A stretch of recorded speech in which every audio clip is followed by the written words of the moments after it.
قیام اللیل کہا جاتا ہے۔ حضور علیہ الصلوۃ والتسلیم کے زمانہ پاک میں بھی تھا یہ عمل، ابوبکر صدیق کے زمانہ بھی، عمر فاروق رضی اللہ تعالیٰ عنہ کے زمانہ پاک کے ابتدائی جو ایام تھے آپ کے حوالہ سے بھی قیام اللیل تھا۔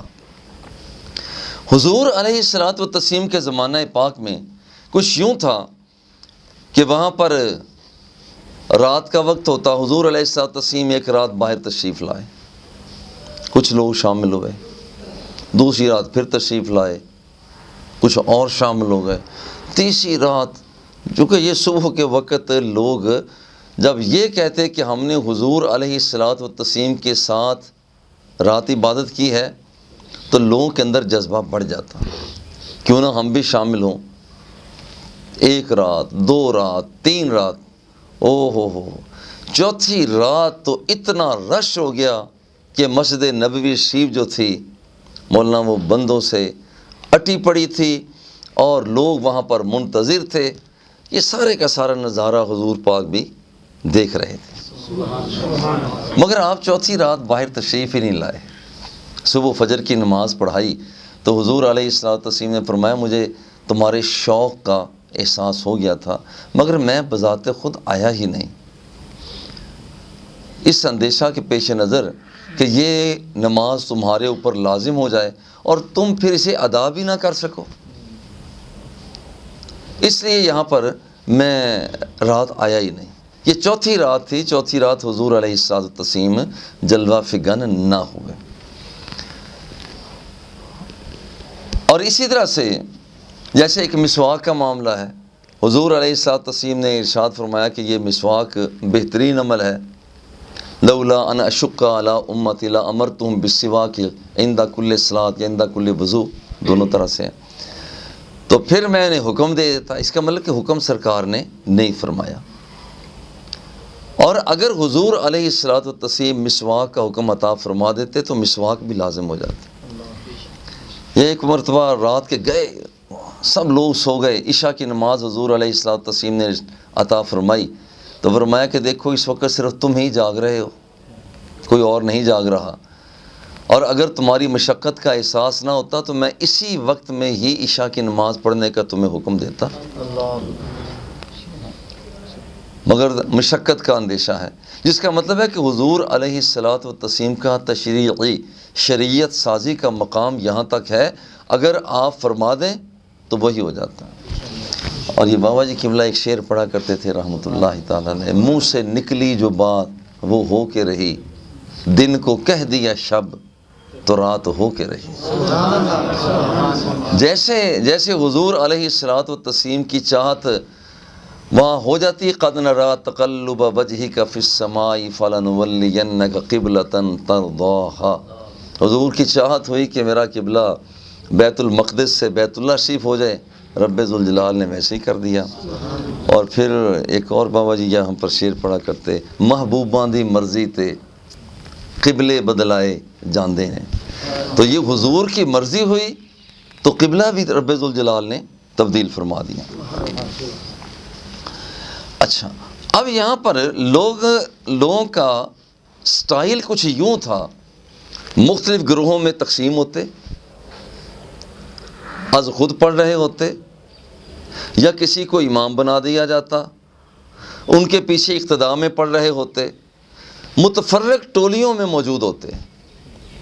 حضور کا دور اور ابھی تک اگرچہ حضور ہی کا دور ہے تاہم آپ کی حیات طیبہ جو ظاہری حیات طیبہ ہے اس میں آپ ابوبکر صدیق رضی اللہ تعالی عنہ اس دور میں، حضرت عمر فاروق رضی اللہ تعالی عنہ کے دور پاک ابتدائی حصہ میں جب آپ نے دیکھا کہ یہ کیا کچھ ہو رہا ہے تو اس وقت آپ نے کہا یہ کیا ہو رہا ہے؟ انہوں نے کہا جی یہ لوگ اپنے اپنے انداز میں تراویح پڑھ رہے ہیں۔ اس وقت آپ نے کہا میرا دل یہ چاہتا ہے انی ارا لو جمعت ہؤلاء علی قارئ واحد، میرا دل یہ چاہتا ہے کسی ایک قاری کے پیچھے یہ سارے کے سارے نماز پڑھیں۔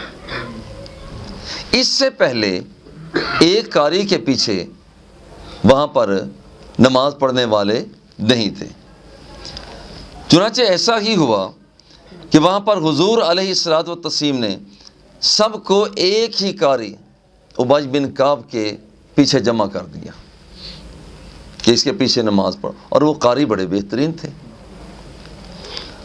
اور پھر خود فرمایا زبردست بدعت ہے، نعمت البدعۃ ہذہ، یہ بہترین بدعت ہے۔ اور دیکھیے اس کا مطلب ہے کہ نیا کام جو بدعت کہلاتا ہے وہ کبھی اچھا بھی ہوتا ہے، اسلامی مزاج کے ساتھ ٹکراؤ نہ رکھے، ساتھ ٹکراؤ پیدا ہو جائے، وہ ناجائز ہوتا ہے۔ کبھی بھی حضور علیہ الصلوۃ والتسلیم نے 4 فرضوں کی بجائے 5 نہیں پڑھے ظہر کے، اور پڑھ رہے ہوں کہیں چلو جی میں یا 7-8 پڑھ لوں، نہیں پڑھے۔ یہ اسلامی مزاج کے ساتھ ٹکراؤ ہے۔ اس لیے آج ہم بھی یہ کہیں کچھ چیز کو زائد کر دیں، ہم نہیں کر سکتے۔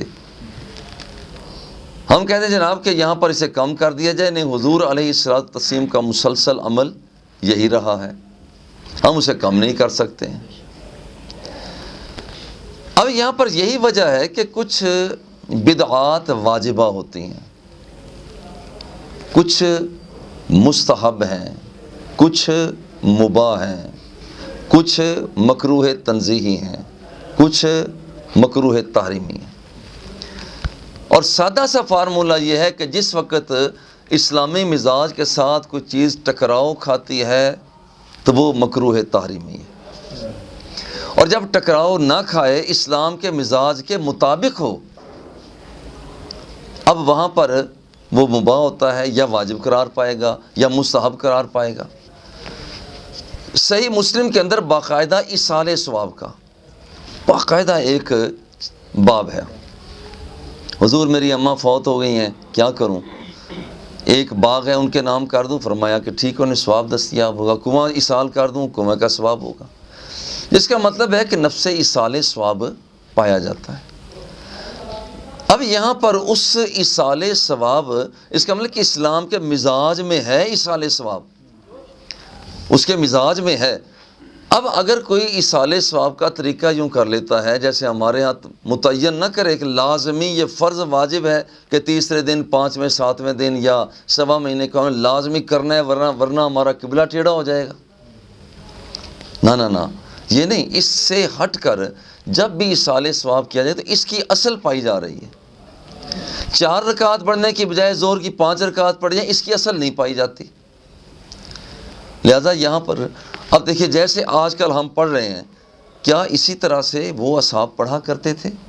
اصحاب صفہ بھی تھے، لیکن وہ اس طریقے سے نہیں پڑھا کرتے تھے، اس طرح کے ادارے نہیں بنے ہوئے تھے۔ مگر آج ہر محکمے کا ادارہ بنا ہوا ہے۔ اس کا مطلب ہے کہ اسلامی مزاج کے ساتھ اس کا ٹکراؤ نہیں، بلکہ اسلامی بہاؤ میں برکت اور وسعت کا باعث ہے، شرعی طور پر جائز ہو جائے گا۔ بالکل اسی طرح سے یہاں پر حضور علیہ الصلوۃ والتسلیم کے زمانہ پاک میں، حضور کے زمانہ پاک میں لوگوں کو ایک امام کے پیچھے جمع نہیں کیا گیا۔ ابوبکر صدیق کا دور آیا، ایک امام کے پیچھے جمع نہیں کیا گیا۔ حضرت عمر رضی اللہ تعالیٰ عنہ کے دور میں ایک امام کے پیچھے جمع کر دیا گیا۔ جس طرح اس کا مطلب ہے کہ یہاں پر یہ عمل آج تک چلا آ رہا ہے، اور آج بھی کتنے مسائل معاملات ہیں کہ اس وقت نہیں تھے۔ ہم اصل میں دیکھتے ہیں کہ اسلام کا مزاج کیا کہتا ہے۔ مثال کے طور پر شیئرز کا کاروبار ہے، اس وقت تو شیئرز کے کاروبار نہیں ہوتے تھے، کمپنیاں یوں بڑھ کر سامنے نہیں آتی تھیں، لیکن ہم دیکھتے ہیں کہ اس کی اصل قرآن و سنت میں پائی جاتی ہے کہ اگر شیئرز کا کاروبار ایسا ہے، وہ بذات خود جائز ہے تو اس کے شیئرز لینے بھی جائز ہیں۔ وہ بذات خود کام حرام ہے تو اس کے شیئرز کو لینا بھی ناجائز ہو جائے گا۔ گویا کاروبار میں شراکت وہ تو ہمیں اصل میں پائی گئی۔ جب ایک اسلام کے مزاج میں شراکت کا قانون موجود ہے، اب اسی کے پیش نظر وہاں پر شیئرز کا کاروبار، اگر کام جائز ہوگا تو شیئرز جائز ہوں گے، ناجائز ہوگا تو ناجائز ہوں گے۔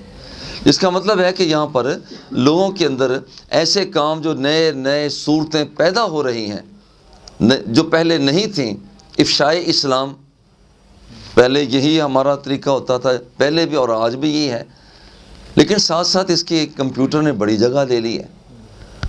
اب اس کے ذریعہ سے قرآن مقدس کو لکھنا، آگے بڑھانا، کمپوز کرنا، آگے پھیلانا یا موبائل کا استعمال کرنا، یہ ساری چیزیں یہ بدعات حسنہ میں شمار کی جاتی ہیں۔ صلی اللہ تعالی علی حبیبہ و آلہ و اصحابہ۔